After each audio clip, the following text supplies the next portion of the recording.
Welcome back, everyone, to another episode of the Daily Turnup. As always, we appreciate your support. Thank you so much for listening. We almost hit 100 views on our last episode, and honestly, just if 5 people listen to this, it's like the best thing in the world. So we are probably more fortunate today than any episode we have done yet. We have CK coming back. He's honestly just a regular. He's basically a co-host at this point. Yeah. Full disclaimer, MR, I am quitting caffeine. So if I have any long pause Mitch McConnell moments, you know why. That's my. I'm trying to get one Mitch McConnell dig in per episode. So there it is up front. I love it. I love it. And today we have a special guest, BG in the finance sector, joining us today.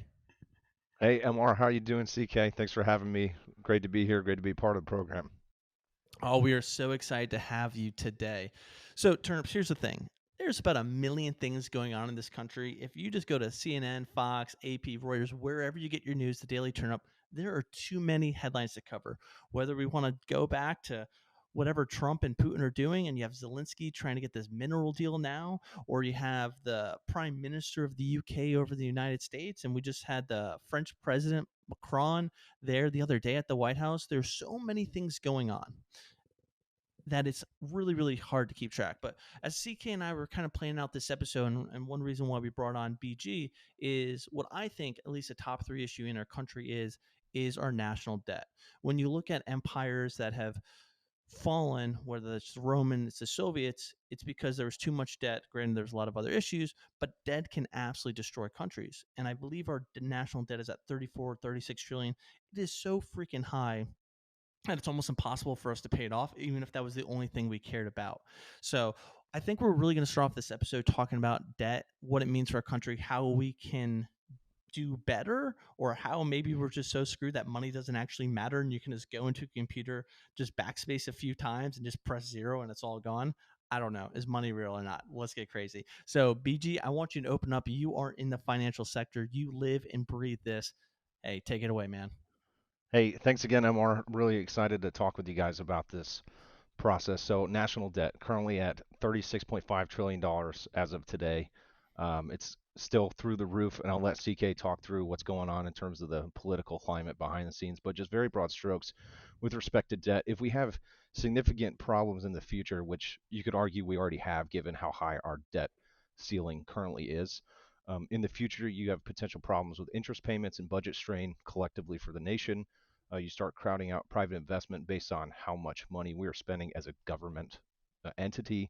You've reduced economic flexibility because it limits the ability of the government to respond to future financial crisis, such as a recession or some sort of war environment.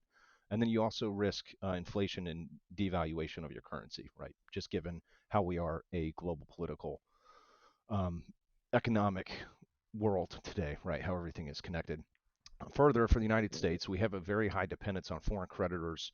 And then over the long term, it's just not really sustainable, right? And so what we've seen of late is the fact that you can have countries falling into sovereign debt crises, right? So for the United States, we've had two major events within the last, you could call it 15 or so years. So in 2011, we had the S&P downgrade of U.S. credit, and then recently, within the last 2 years, we had Fitch downgrading us from AAA to AA plus.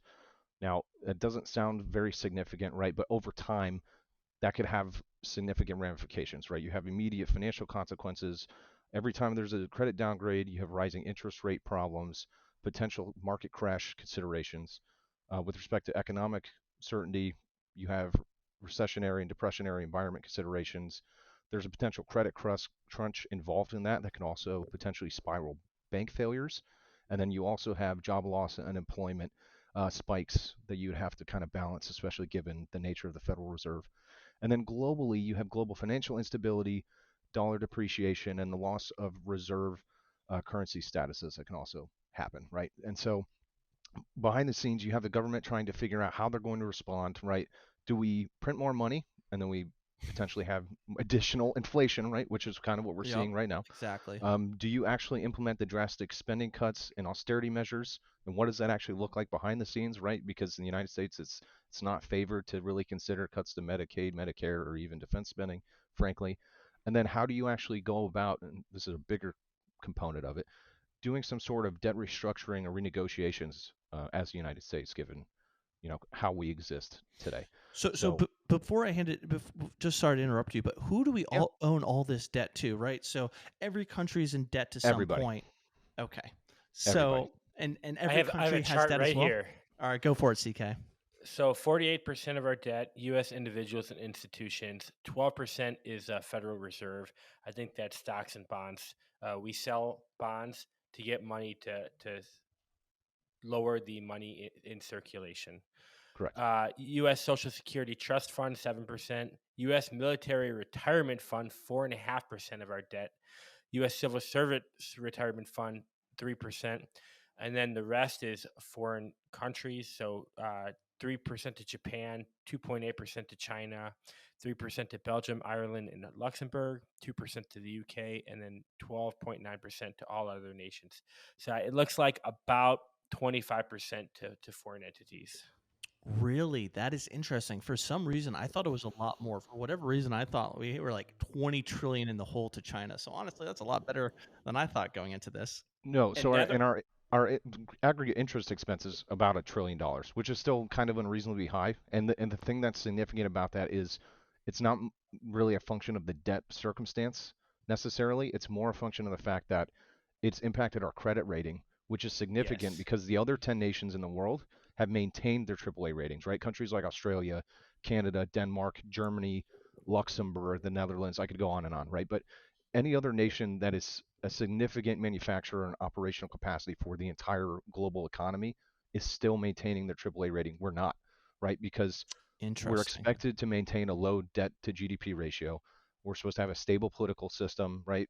Strong governance and fiscal policies, which we do not have a strong fiscal policy.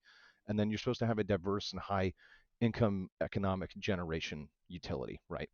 In the aggregate. And that part we definitely have, but we're definitely struggling with respect to the fiscal policy, with respect to what CK was bringing up.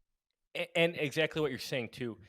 Just in 2021, 4 years ago, our average interest rate on national debt was 1.61%. Today, it's Mhm. 3.32. It's double just in 4 years. So think about how much more we're paying just in interest rate when not only our debt's going up, but the interest rate has doubled.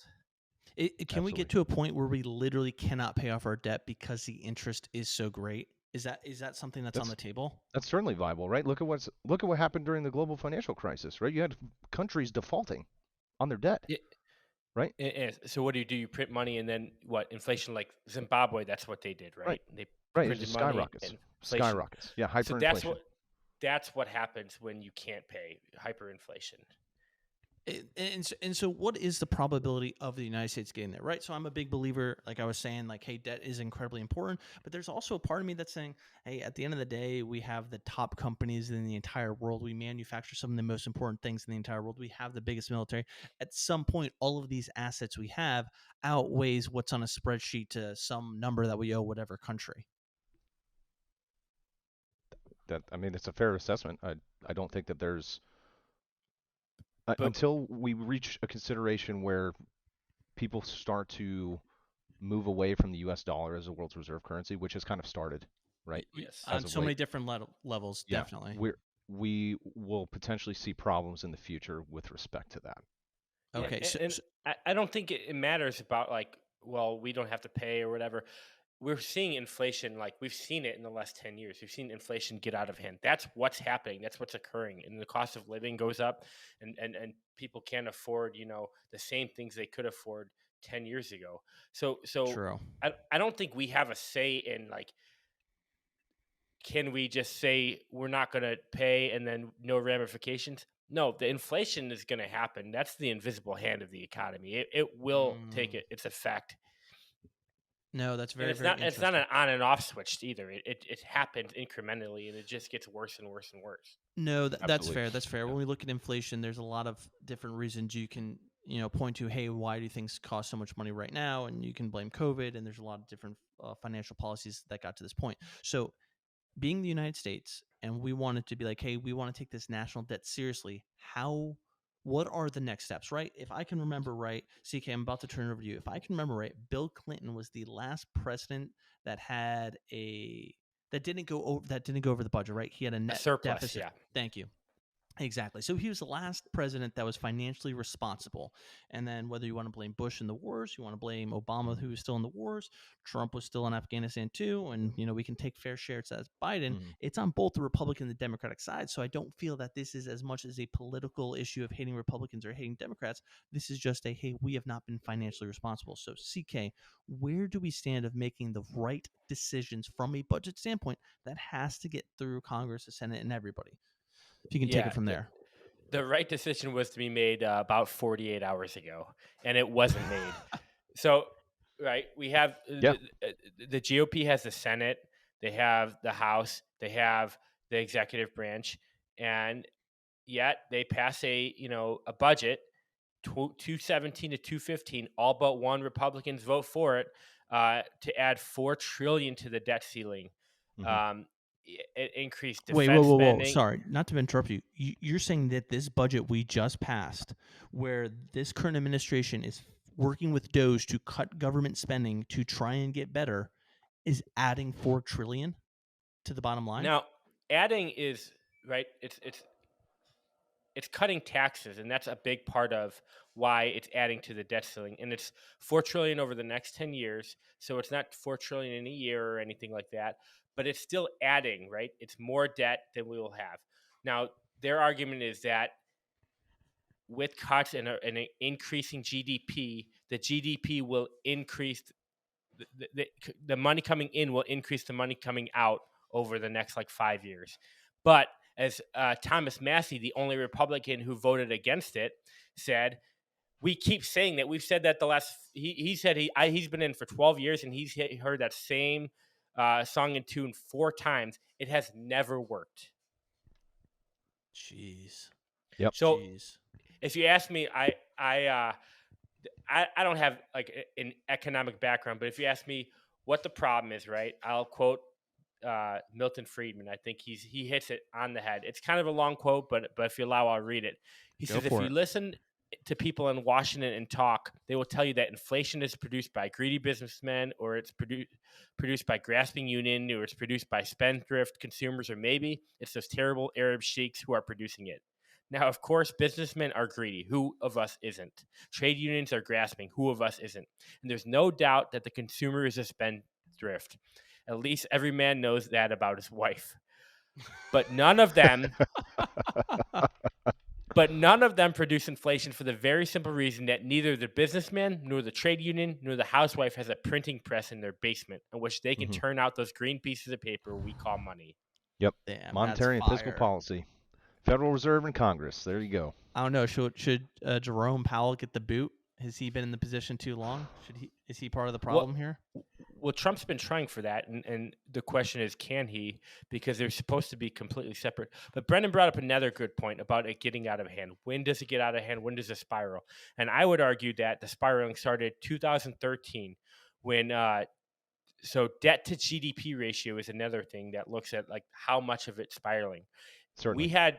We were spending less than our GDP until 2013. From about Mhm. 1950, World War II, we were at 100%, and then we were lower than 100%. And in 2013, we exceeded 100% again, and now today we're at 123% and only going up. Yeah. No, it's still through the roof, right? And with respect to the Federal Reserve, no, I wouldn't touch the chairman. You got to remember the Federal Reserve was instituted as a body to be decentralized, right? Because we Yep. didn't want any political party, any partisan views within the Fed changing how policy is actually instituted, right? Because once you start messing with that, you're ultimately talking about changing monetary stability. You're talking about potential ramifications with respect to inflation control, right? Which is also going to impact any sort of job creation or decreation. And then you have problems with lenders of last resort, right? Which was part of the reason why the Fed was instituted, because we had about a 30-year span, around the Civil War time frame, where we Yep. had individual banks across states trying to be the lenders of last resort for Yeah, these that's right. That's right. different states and having different banknotes and things. Fun fact, did not work. We had, I think, if I recall, I think we had like 8 or 9 recessions back to back to back, in addition to having a Civil War environment, right? So there's not really a circumstance in which you could say, hey, maybe we need to get rid of our central banking system. I think it's idiotic to even Yeah, consider no, the notion. there's Right. definitely a lot of arguments out there for taking down the Federal Reserve, and and then you can point to, hey, getting off the gold standard, and there's definitely a lot of things out there. Which, I Um, mean, we did that too, right?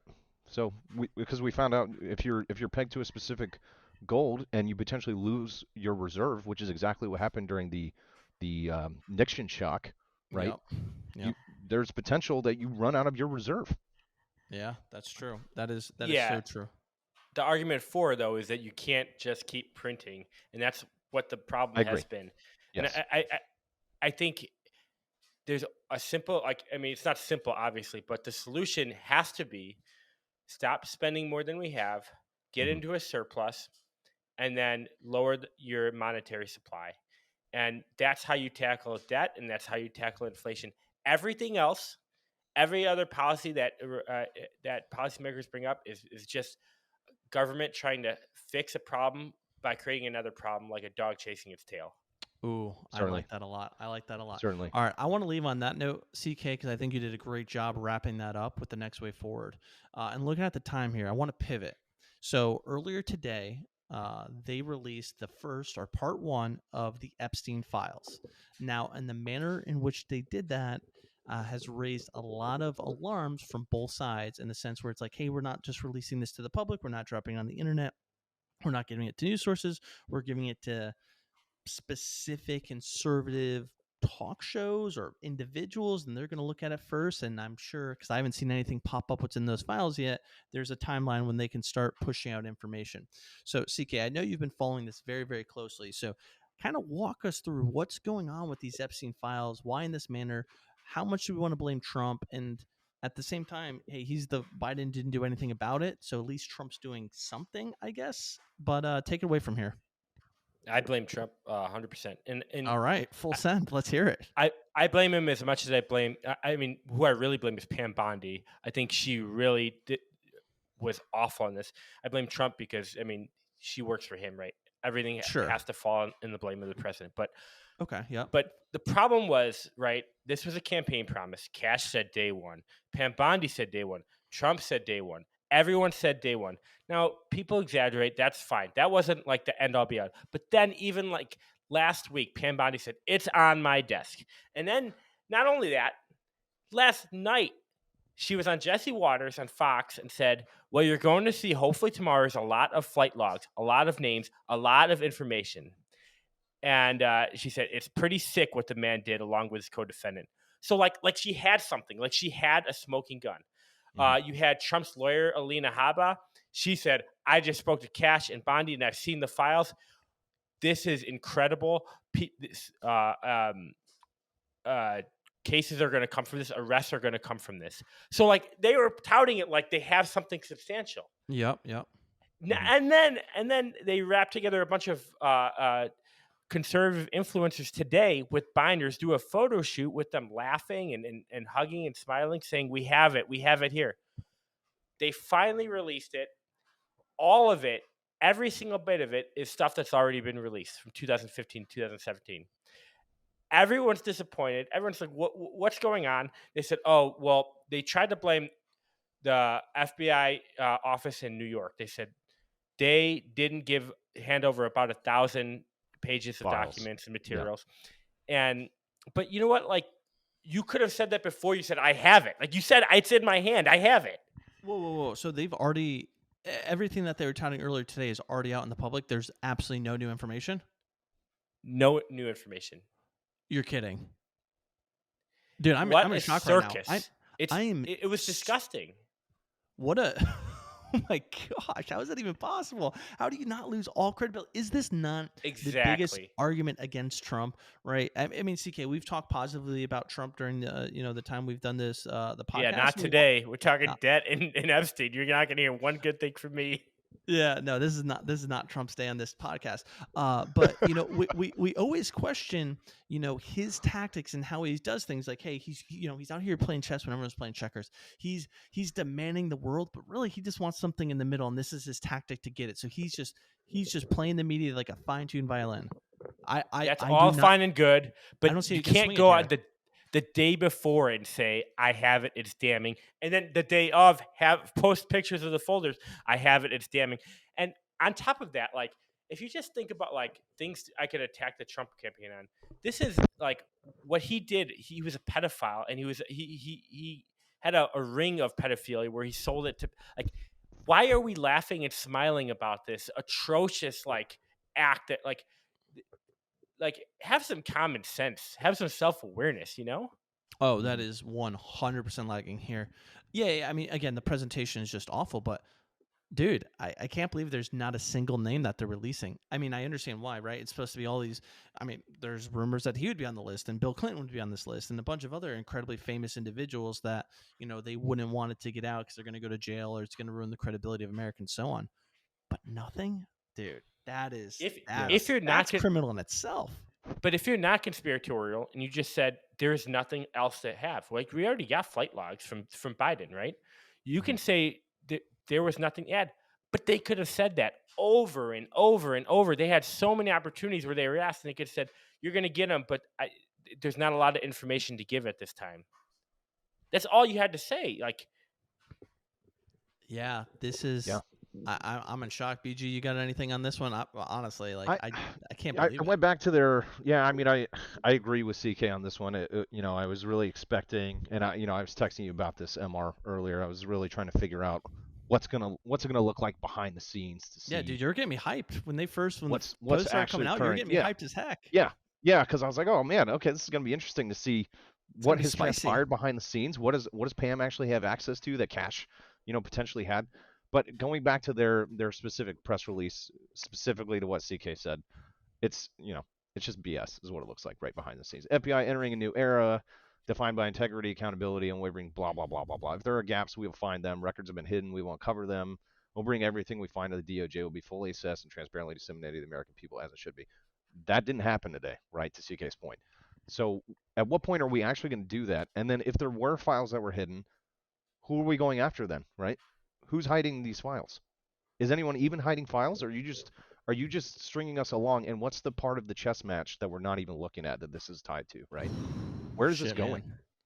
now I spoke to a good friend of mine, and he said, "Well, part of it is, you know, a big middle finger to like people like the AP, where you give all these conservative influencers, the in, and you don't give it to like CNN and AP. But like, what did you actually give them? A Right. piece of Yeah. paper and a photo shoot is what it Yeah. sounds like. Binders that said Epstein files phase one or something to that effect, right? I mean, Dude, this is crazy. I mean, hopefully there's more that comes out tomorrow, but it yeah. doesn't sound like that's the case. Is there a part Yeah, two but now? I don't know. I mean, imagine there would be something. If I were them, I would not open my mouth. I would apologize. Say, we, that you trusted us with this, and we bungled it. We're not going to open our mouths again until we have something to actually say. Yeah, no, totally agree. Totally agree. Yeah, a while ago, actually, back maybe 3, 4 years ago, when this whole Epstein thing happened, they were starting to publish some books about him. I read one of the books. I'm sure there's like dozens of them out there, and I have never been more disgusted by a human. Obviously, there's worse humans out there, i.e., Hitler, but just like what he has done and our ability to stop him and hold him accountable, just not being there, and that's honestly terrifying. That someone so evil can exist because he just has the right allies, has the right friends, just corrupted the right people, and how he can basically, you know, he didn't kill himself. Yeah, right. Okay, I mean, like he didn't kill himself. Someone like killed him. But all right. Any last comments here before we pivot real quick? All right, cool. So Turnips, no, appreciate you guys joining us for this episode. I think we covered a lot of great things. And as we look at the Trump administration, CKBG, I'll both give you guys a final word too. Um, there may not be a more polarizing president in our life. There's some days on this podcast where we will call a spade and say, "Hey, he did a great job. Like what he did in Panama was definitely a win. Like that was some kick-ass stuff." And there's days like today where we're going to hold him accountable for the actions that were taken. And when we look across, the media, what's going on in the comment section, what people are talking about, But a lot of people are turning, right? This is like a quick roller coaster. There's ups and downs, ups and downs. But I really think the next move he has to be focused on is taking care of domestic things. One reason why he got elected president is to take care of the economy. We all know the president doesn't have as much power to do that, but he's going to have to do something, because if these egg prices keep going up, if you keep giving easy layups to the opposition to discredit everything else you're doing, it's going to be really hard to push all your other agendas, because there's going to be a lot of pushback from it. So we'll continue to bring non-biased news as best we can. But when we say non-biased, that doesn't mean in a single episode, right? We will call a spade when a spade is a spade. So just really appreciate the time and you guys listening. CK, I'll turn it over to you for your final words, and before I hand it off to BJ. Thanks, MR. Jake Tapper is writing a book about the media's cover-up of the cognitive decline of Joe Biden. The best quote I saw, I can't even attribute it, but it's like OJ writing a book about who killed my wife.